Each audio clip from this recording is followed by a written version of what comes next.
What's up, everybody, and welcome into another edition of Big Man on Basketball. Hope you're having a great morning. We are here live, usually behind the walls of Patreon, but we're throwing it out to everybody today.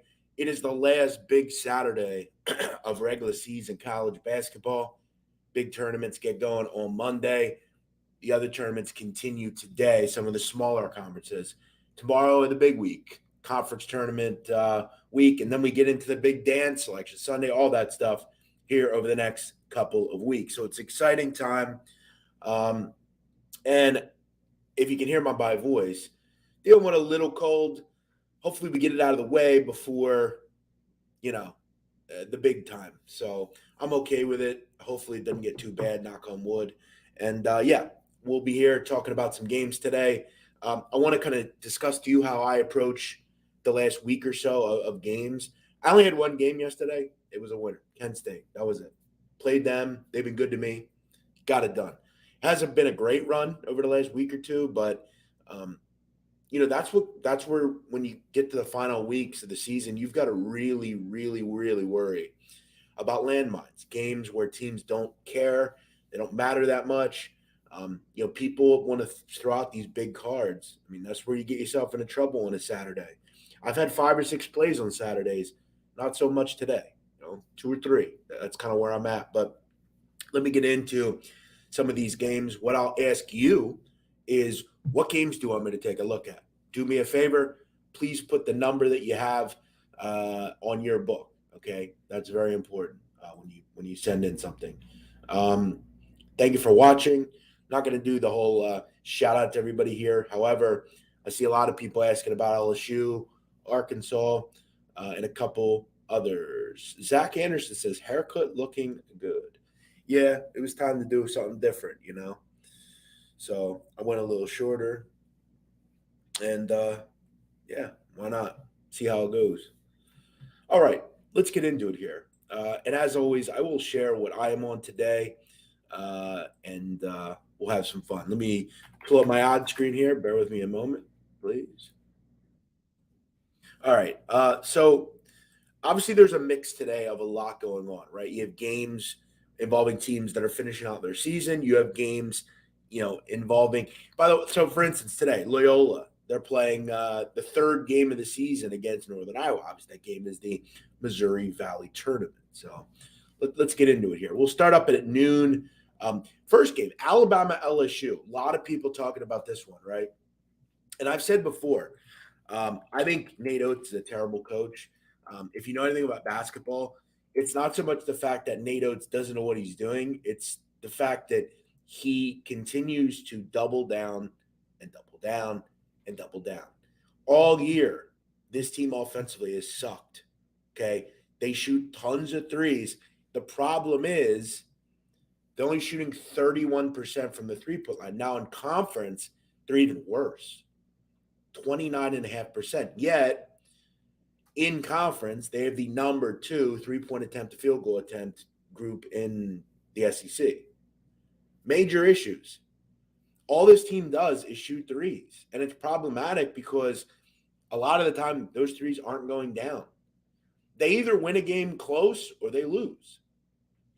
Do I want to get involved with them here? Well, not particularly, because when I look at LSU, first of all, they're at home. Second of all, they're really good defensively. They're going to give you the 3-point shot. Go ahead.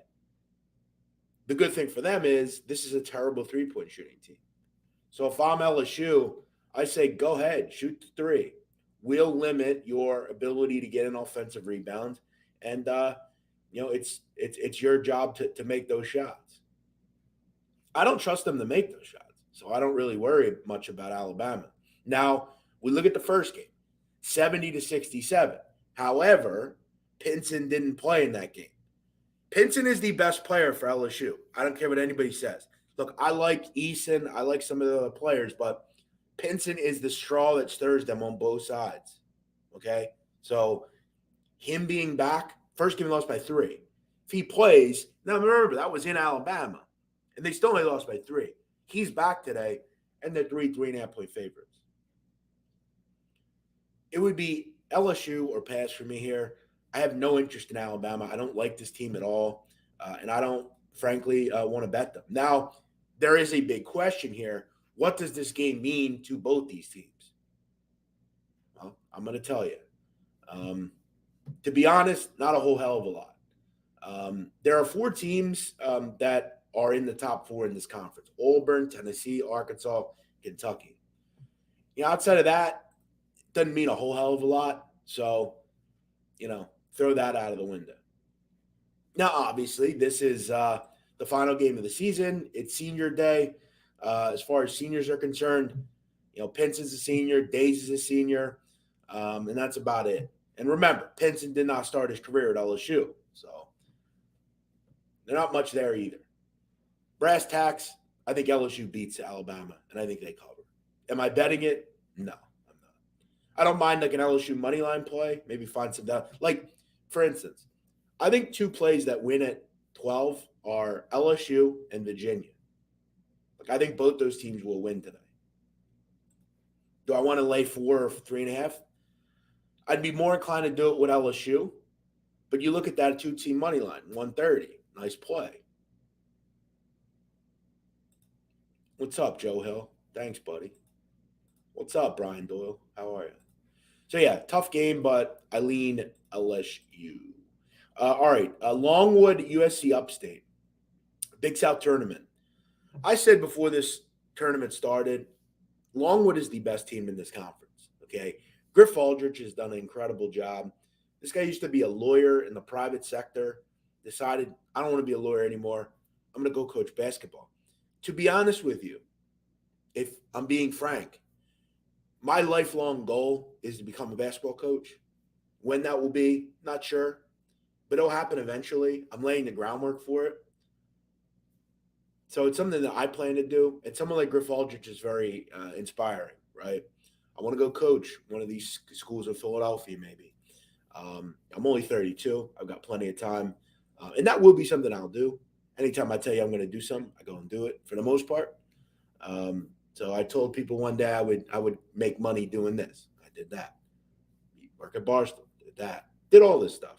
So when you look at Griff Aldrich, you have to admit, pretty impressive. Now, when I look at this game today, has Longwood been good against the number? Yeah. In fact, they've only lost one game since Christmas. Think about that. Since Christmas, they've only lost one game, and that was to the team they beat yesterday in North Carolina A&T. You look at the game against Upstate. I actually had Upstate in that game. They were never close. They could not get stops. They gave up 82 points. Upstate was dreadful. Longwood's gym was rocking. It was awesome. And they struggled. I look at this total today at 144. Or sorry, I'm lying. It's 140. My apologies. Wow. So 140. First game was 82-75 or 85-72. What was it? Let me see here. 85-72. So it was clear in the first game. Upstate can't guard anybody. That's the truth. That's no issue. But the truth is, neither can Longwood. I mean, Longwood's defense isn't great either. Both these teams don't defend at all.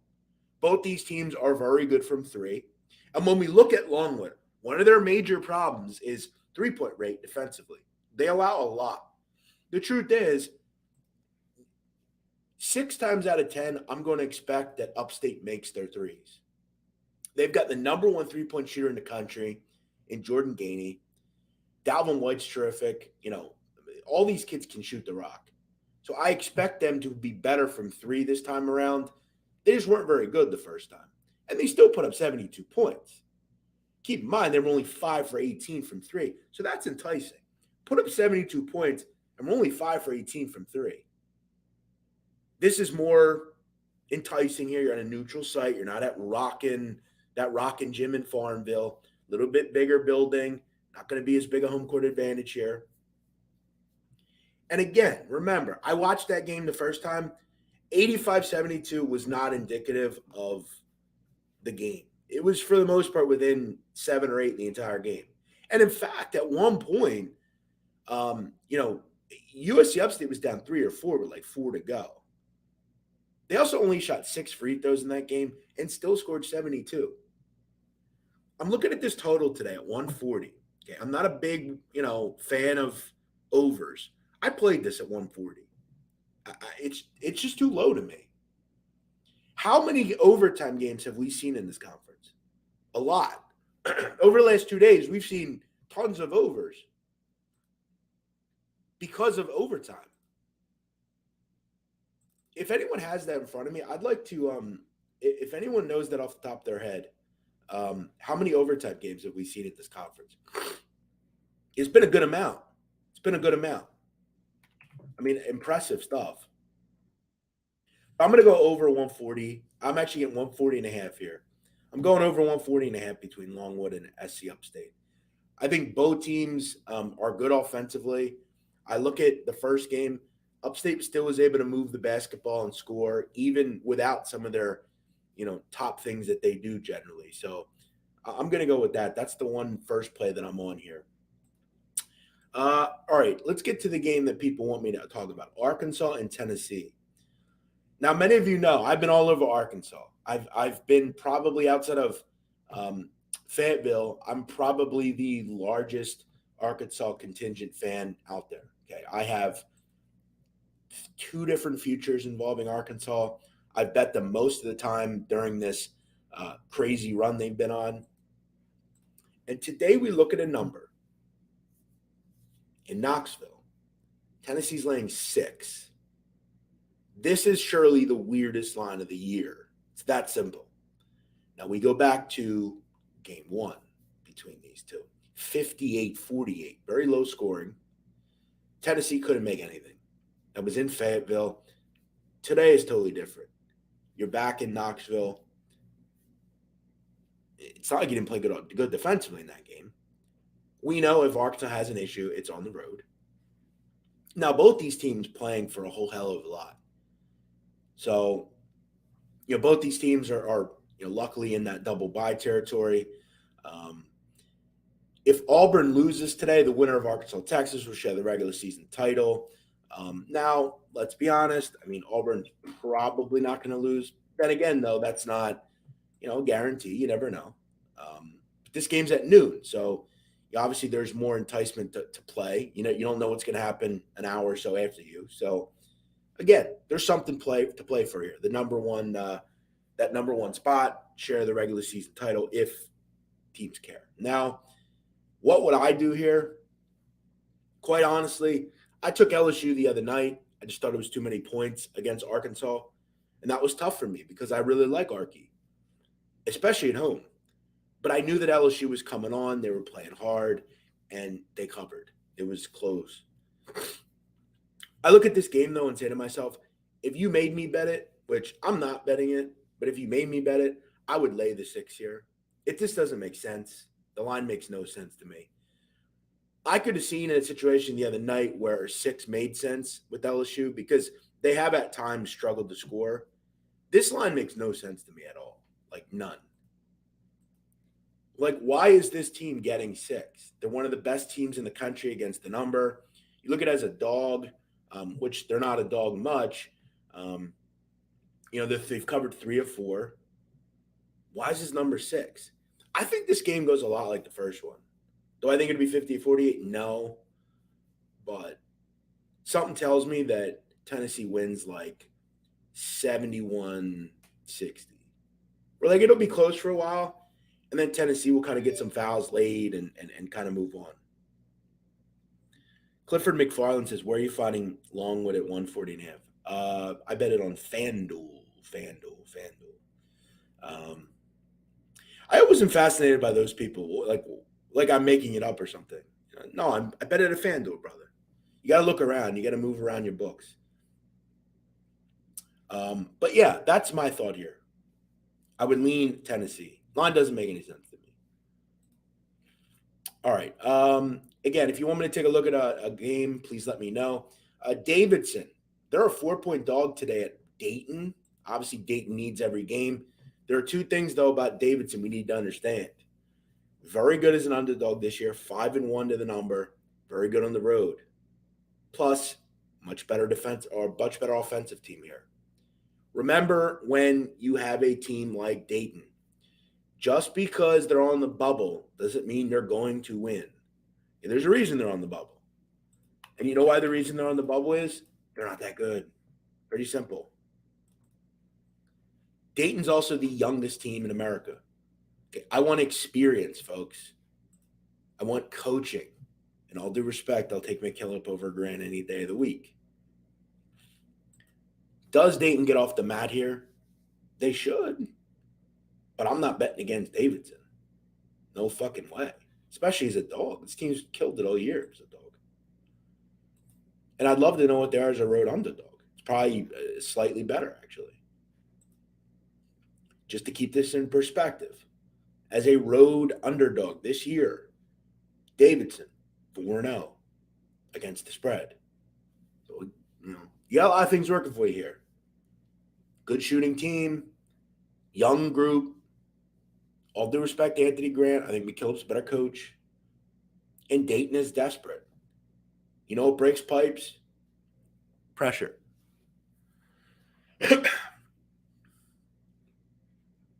Let's keep moving here. Do I want to lay 15 with Auburn in a game that they'll win? Not really. You have to wonder, is this a sneaky good spot to back them? They've had some rough games of it late. We know they're very good offensively. But I'll tell you one thing about South Carolina. Pretty good defensive team. You know, are they playing for Frank Martin? You got to wonder if Frank Martin's on his way out at some point here. This is a dangerous number. Game means nothing for the most part. We know Auburn's going to win. Do they care that much about winning by this amount? This game reminds me a lot of Duke and Florida State a week or so ago. I was 5-1 that day. The only loss was Florida State. I took them plus 15. They lost by 17. Remember that game? That's what this game reminds me of. I just don't know that I think that they care that much. Now, it's conceivable to think that, Auburn is very good, and South Carolina could have quit, and they're just ready for the conference tournament. But remember, they are a pretty good defensive team. They force some turnovers. I'm not involved with it overall. It's a tough game, pretty good number here to me. All right, let's keep going. As I've said, only game I'm on so far, Longwood Upstate over 140.5. Longwood Upstate over 140.5. 1 second, folks. I see a couple of games that people want me to talk about. I'll get to them in just a second. TCU, West Virginia. How about this game? Do you ever trust West Virginia in any situation? Why is this team a favorite? Is anyone aware? I'm not really sure. I'll ask this again. Why is West Virginia a favorite to anybody? Especially TCU, who's a tournament team. And just be candid. Why is TCU a dog? Is anyone aware? I really don't give a flying fuck if West Virginia's at home. This team sucks. They're weak. They're not. They've been bad all year. I don't understand this one. It's almost telling us something. It's not like West Virginia cares about this game. What are they playing for? I think it's pretty clear they're not an at-large team, guys. The only thing that matters to them is that Big 12 tournament. That's where we can wipe the slate clean. And that's exactly what Bob Huggins will tell them in that first game of that tournament. Time to wipe the slate clean, folks. Why is TCU a dog in this game? I'm not understanding this one. Because I'll tell you right now, if you're TCU, off a win against Kansas, and you go in and lose to a team that is 3-14 in conference, that ain't good, folks. That ain't good.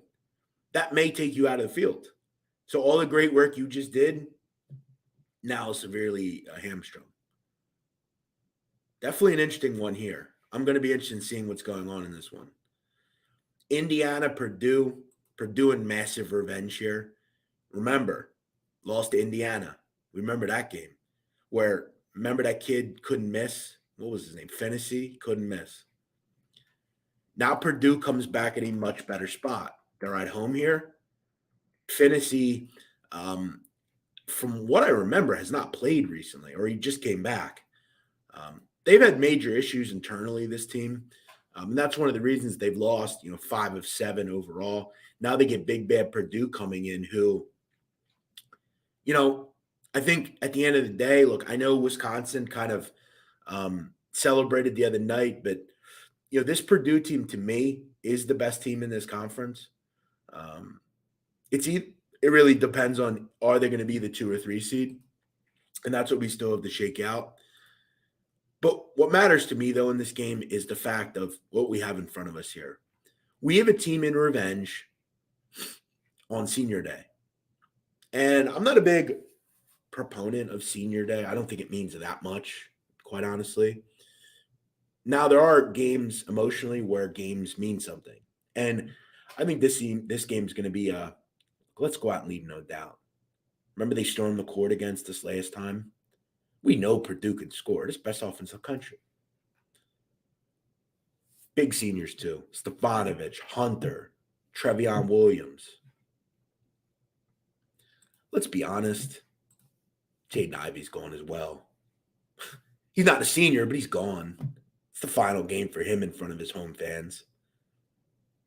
There's a lot of pent-up frustration today if you're me. If you're Purdue. I think Purdue buries Indiana today. And I think they go into that Big Ten tournament with a lot of confidence. Because again, here's the truth of the matter. Celebrating regular season titles is for losers. And you better believe that Purdue team saw what went on the other day. I think they're the best team in this conference. I've been saying that. I'll say that all year. I think this is how I feel. I'm going to lay it today with the Purdue Boilermakers against Indiana. This is an Indiana team to me that seemed to lost its way. It seems like Mike Woodson has kind of lost control a little bit. This team is spiraling out of control. I think this game's like 75-60 or something. Like, I think Purdue puts in a really good defensive performance. You're not going to see Finney go off like he did the first time. And let's be real. They took Trace Jackson-Davis out of the game. If Finney doesn't go off, they lose by double digits. You know it, and I know it. Game ain't at home. It's in Indiana. It's in Lafayette. So that's my thought here. I'm laying it with the Purdue Boilermakers. Hey, King Shade, how are you?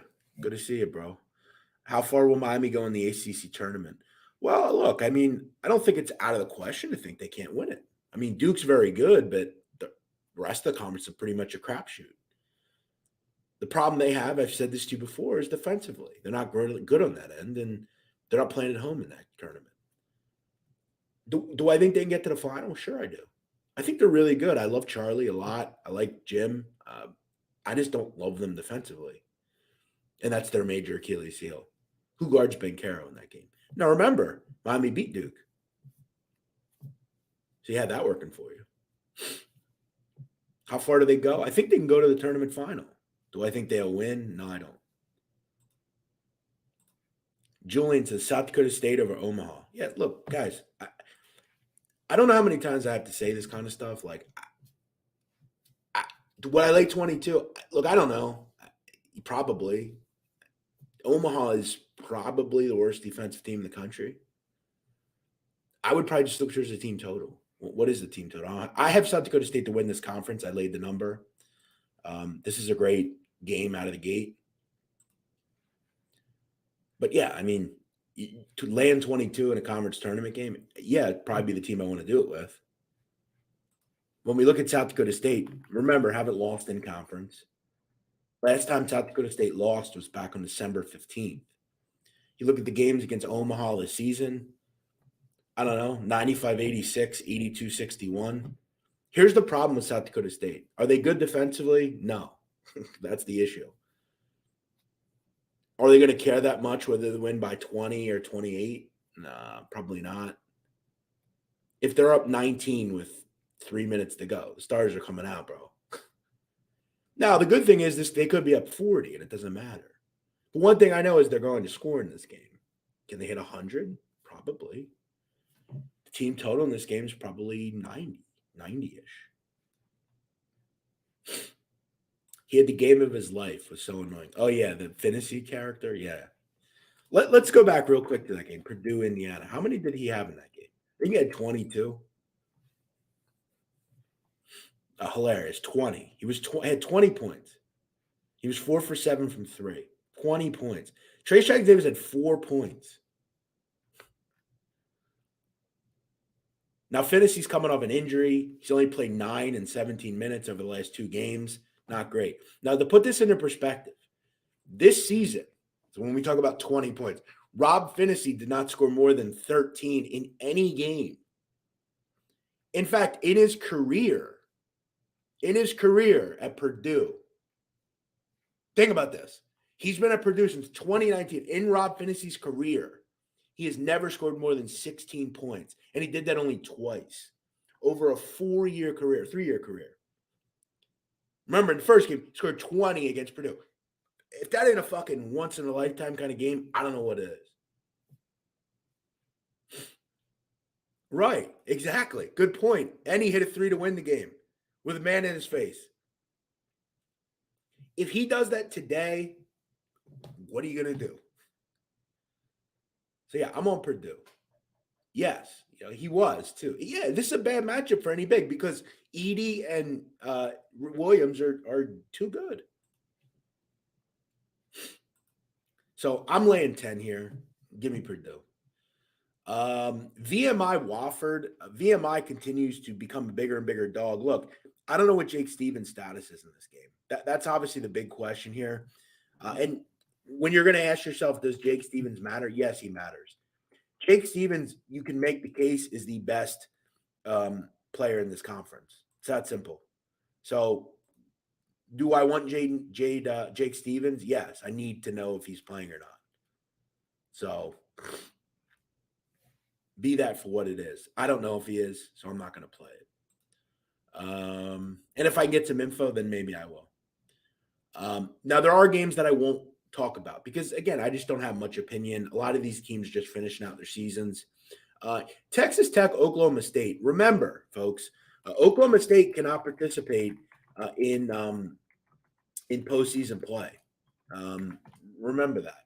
So, and in losing their ban, they're not going to be involved in any tournament. So this is it for today. This is it. Are you going to get your all with them? I would hope. I would be lamented, though, if I were them. Like, do I really care? This fucking sucks. Why are we going to deal with people that we weren't even involved with? And at the end of the day, that's totally true. Not sure why they have to pay the price for some dickhead assistant coach. So remember that.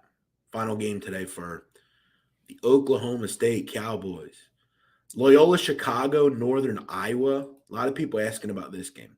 Let me tell you a story about this game. Super Bowl Sunday, I had one play. Over 134.5, Loyola, Northern Iowa. Flew over. It went over by like the 7-minute mark of the game. Second game these two teams played a week or so ago. It was 102-96 in regulation. So again, both games flew over by about 10 points plus in each. Today, we have a tournament game involving these teams where the total opened 142.5, and it's been bet down to 139.5.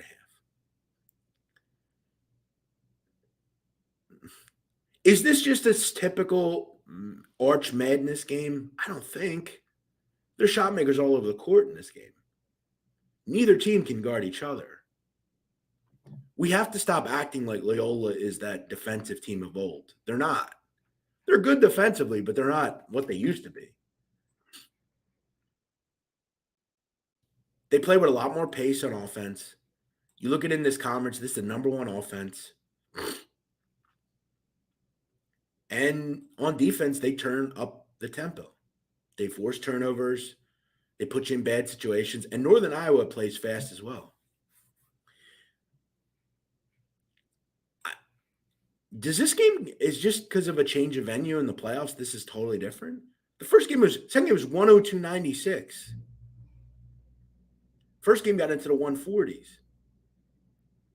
Listen, this could be a trappy game. And this game could finish first to 65 wins. I'm going to have a little something on this game today. It is definitely a scary number, and the move down doesn't make any sense to me. So it seems like They kind of pin their ears back, and this game is, better defensively. But is it going to be that much better defensively? The first game um, got to 200, and that makes me all to wonder to worry why this is at 139.5. So this isn't a huge play for me, but I definitely played it a little bit for sure. I took South Dakota State team total over 91. Probably have a good one there. Any thoughts on Butler? Sorry if you covered it. I got on late. Yeah, I don't really mind that one. Butler's played well recently. Good defensive team, played hard. But Villanova's tough. Chattanooga 13.5 against Citadel. Yeah, I mean, look, I've said before, I think that's the best team in the conference in Chattanooga. Obviously, I thought they had one eye towards the tournament last week when they got blown out by Furman, and they did. I mean, they blew out East Tennessee State in overtime, and they're back here on this game. Do I want to lay it? Not really. I think Citadel's good enough offensively to probably hang around. But again, they've gotten blown out recently against a team or two. I don't have much on this game. Didn't have any interest. What else do we have? Oregon, Washington State. I don't know what people seem to realize. I mean, Oregon is a team that just played out in the competition. They're not playing down here, though, because I think Washington State's pretty good. I think Oregon will win today. Do I want to bet them? I think it's scary to bet them. What else do we have here? Texas, Kansas. I'm not betting against Kansas in that building. Obviously, I think both those teams are kind of one eye on the next game. North Carolina, Duke, we have to deal with that shit fest down in Cameron. I won't watch 1 minute of this game. I know everyone wants to lay the points here with Duke. Fair enough. I mean, UNC's desperate, though, so just remember that. Winning by 11 is a hard thing to do, especially when at times you become very isolated with one player. Remember, most of the games in this series under Coach K have been very close. The first game was kind of random, so keep that in mind. Vanderbilt, Ole Miss. I've said before, if you can't shoot against Ole Miss, you're not going to win because what they're going to do is just zone you the entire game. Vandy, I think, works well in this game because they do shoot the ball well. So, it's pretty simple. If you can shoot, I'll have some interest in you. These teams aren't playing for much, though. St. Peter's against Fairfield. I don't have a lot of success betting against Fairfield. I bet against this team twice this year, and I lost both of them. I like St. Peter's, though. Very good defensively. I'll have an eye on them in the tournament. Long Island, Brooklyn, and Wagner. This game was 7. It's now 6. Long Island, Brooklyn is playing well.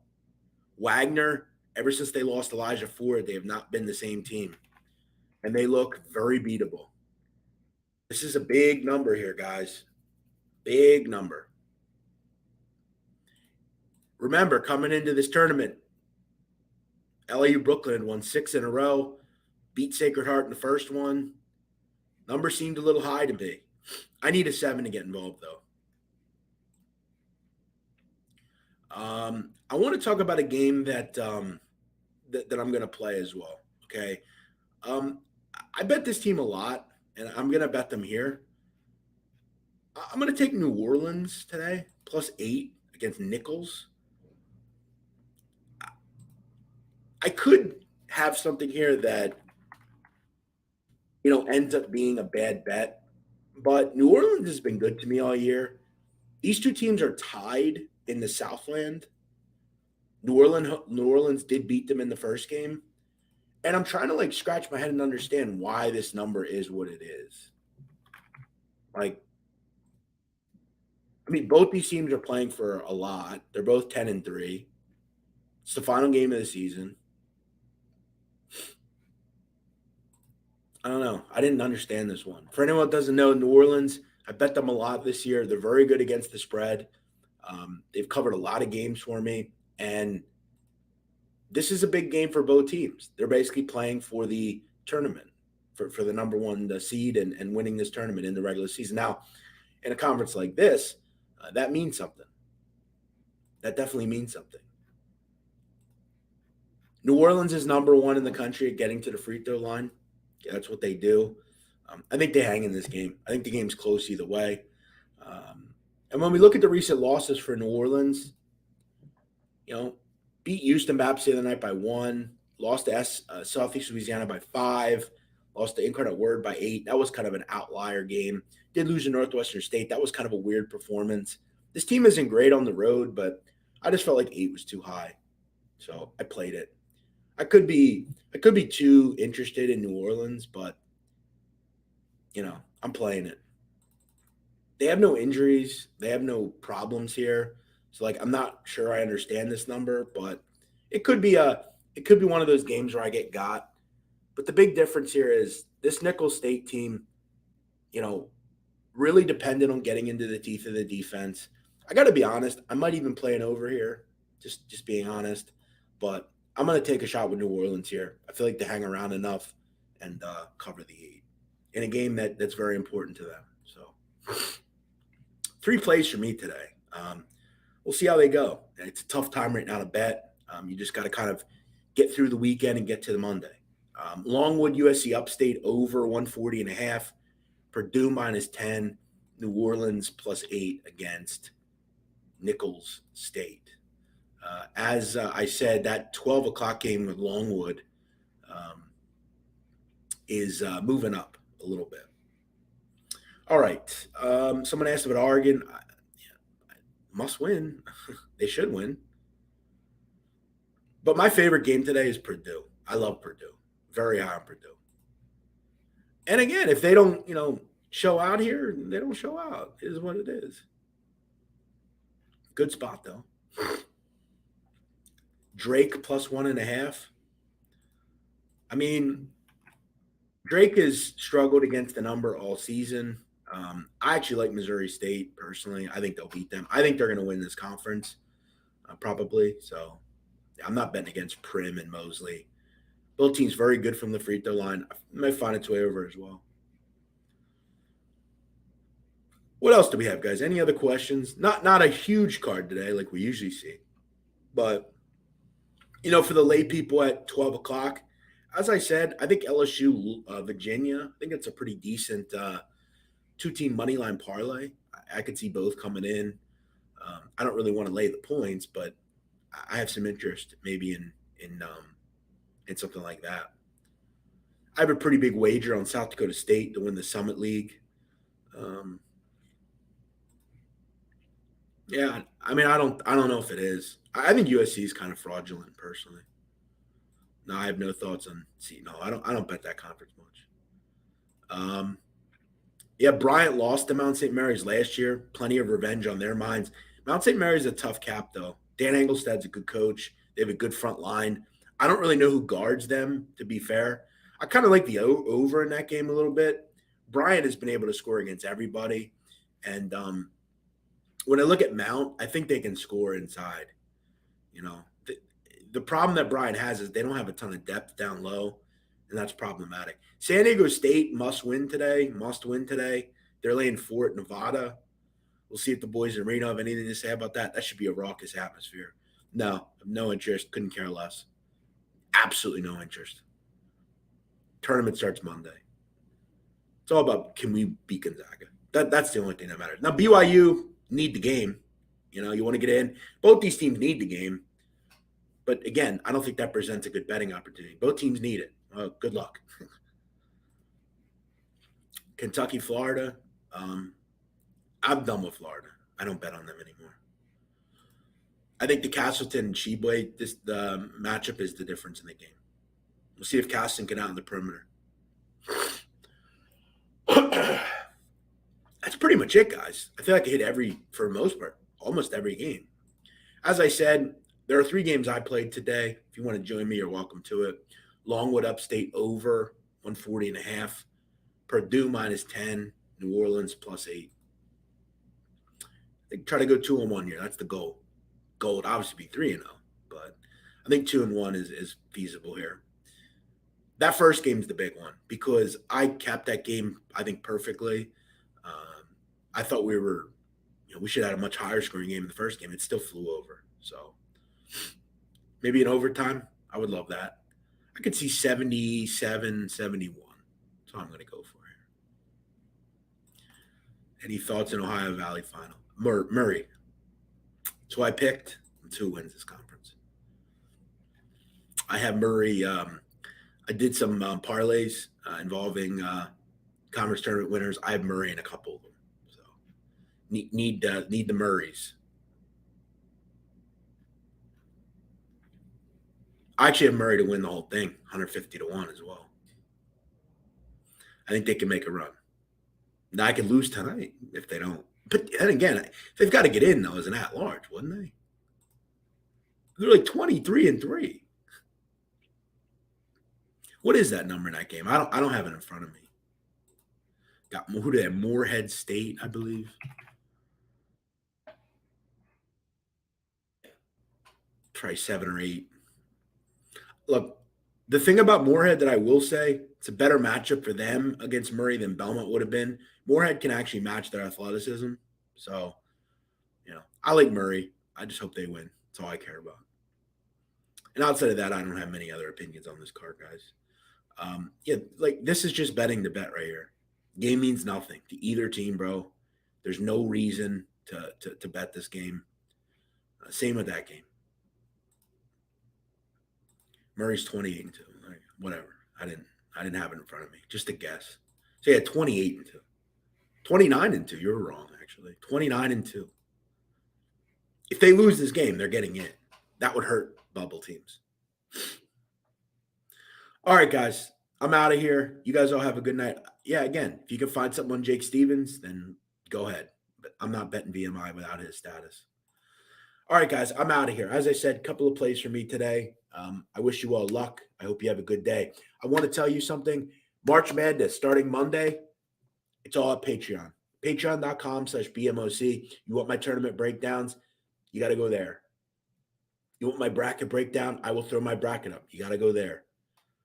Again, guys, we have to realize in this business, we cannot expect content creators to just do everything for free. Okay, that's how I do my stuff.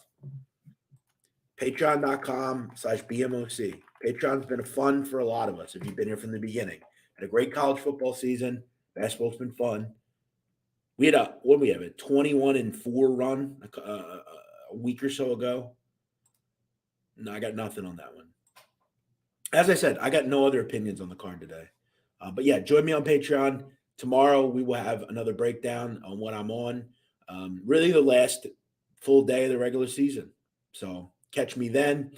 Patreon.com/BMOC. You guys all have a great night. Thank you for watching. Thank you for jumping in and saying hello. A lot of great comments, a lot of great questions. See you again real soon. Bye-bye.